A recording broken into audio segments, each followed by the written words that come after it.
Jeremy Rosenthal, attorney, TexasDefenseFirm.com, here on the Scott Sand Show. Jeremy, before we're done, quickly, your thoughts on what's happening in Georgia right now. The Appalachia High School shooting suspect has had his father now arrested in conjunction with the 4 deaths at Appalachia High School. The father being charged. Explain these charges and how they could go after the father if he wasn't directly involved in the shooting. This is the motion of the ocean in some of these high school shooting cases. You remember we had the Crumbly family. Those are the folks in Michigan Right. who had there was the shooting there. There was a really tight nexus there. The parents were brought to the school in the Michigan case that very day. He was drawing pictures of a weapon. They had bought him the weapon previously. The school people said, "Take him, please get him out of school." They left him. There was a shooting. In this instance, it's a little better, not a lot.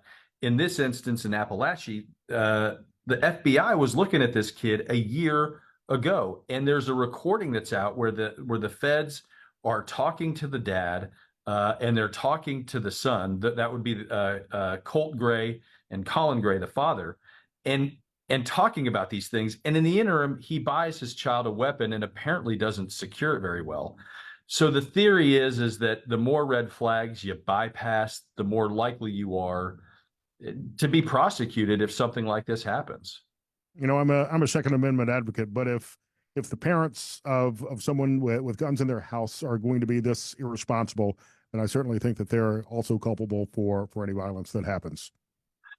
I'll tell you this much. When I'm trying a case and I'm dealing with jurors, and if a firearm is at issue, you better believe that the Second Amendment folks, the responsible firearm owners, are the most critical of folks who abuse that privilege, who don't use it, or who abuse that right. The people who are not responsible with it, because they have no tolerance for it, and they say, "Look, you're ruining this for the rest of us. You know, we take enough heat as it is, and then we have somebody like you who does this, and it really makes it harder."